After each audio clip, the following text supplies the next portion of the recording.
Hello there, Christopher here. A quick special request before we dive into this episode. We've been producing the Musicality podcast for about 6 months now, and I really want to know what have been your favourite episodes.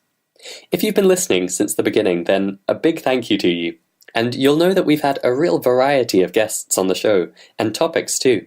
To help us make sure that the show is as useful and enjoyable as possible for you in future, I want to hear from you, our listeners, about what's been the best so far.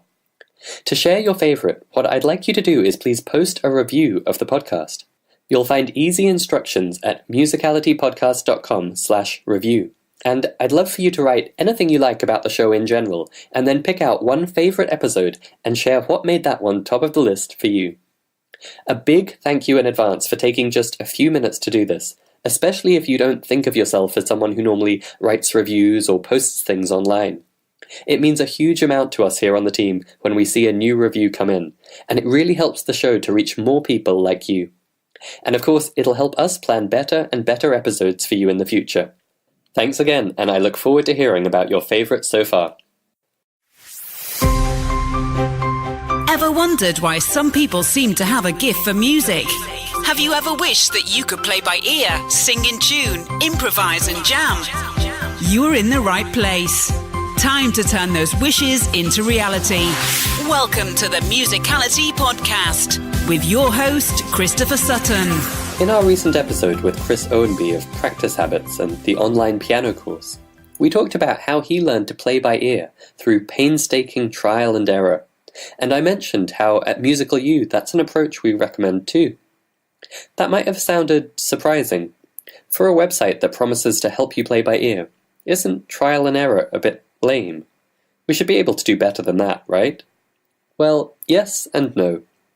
I have no hesitation saying we teach a trial and error approach, because there is far too much mysticism and misunderstanding around how playing by ear works, and I feel obliged to try to counterbalance that a bit by just straight up telling it how it is. But trial and error doesn't mean that learning to play by ear has to be frustrating or tedious, or that it's pure guesswork all the way. Absolutely not. So let's talk about this trial and error approach to learning to play by ear. Inside Musical U, we have a training module called Start Playing by Ear. It's designed to help you get 100% clear on what playing by ear is, what it isn't, and how learning to do it actually works. And I'm going to tell you the most valuable part of that training module right now. You learn to play by ear by trying to play by ear. This is a big secret in the sense that you'll meet a lot of musicians and music educators who try to get around that fact and pretend there's some trick to it. And as we'll be talking about in a minute, it can be much cleverer and more effective than just trying to do it. But at its heart, playing by ear is a learnable skill, and we typically learn musical skills through repetition and practice, meaning trial and error. So the one big message in that training module, and one I hope you'll take away from this episode, is this. You learn to play by ear by starting to play by ear. The first time you do it, you'll get it almost all wrong. But then next time, you'll be a bit better. Because trial and error should really be called trial and improvement. As long as you're paying attention, you should be learning from those errors and avoiding them next time. The more you do it, the better you get. And here's the critical thing to understand. It works this way for everyone. This isn't a cop-out method you use if you're not gifted in music. With the exception of the tiny percentage of people who have perfect pitch and who play by ear in a different way, check out our perfect pitch episode for more about that. Everyone else, even those who say playing by ear came naturally to them, they have learned to do it through practice and making a lot of mistakes. Check out our episode with Professor Anders Ericsson for more about this, and how every skill we think might be a talent or a gift is actually learnable and learned by those who do it. All that differs is how quickly we learn it. So yes, you might encounter, say, a 15-year-old who has a great ability to play by ear and feel like they must just be gifted. But I guarantee they didn't get every note right the first time they tried it. And what distinguishes them from the musician who has tried playing by ear and really struggled, it's just the speed of that trial and improvement process. So that's the situation. And there's some really good news, because although your natural ability to learn this skill may not be as swift as the so-called prodigies out there, there are extensive proven methods you can use to accelerate that progress. That's why I'm not worried about telling you that at Musical U we see learning to play by ear as a process of trial and error or trial and improvement that will take practice, because I know that we also equip our members with the training and the tools to drastically accelerate that process.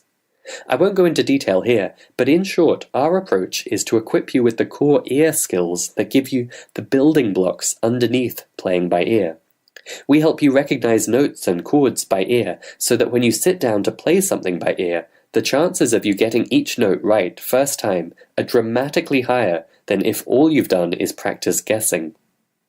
It's a bit like if you were trying to learn to paint portraits. Sure, you can just sit there and practice painting faces from photographs all day, every day. And you will gradually get better. And fundamentally, that is going to be how you improve, through trying again and again. But compare that with the aspiring painter who gets a few lessons in color mixing and different paintbrush techniques and how light and shading work. The painter who has studied those fundamentals and built those core skills is going to improve in their portrait painting dramatically faster than one who only goes through the process of trial and error.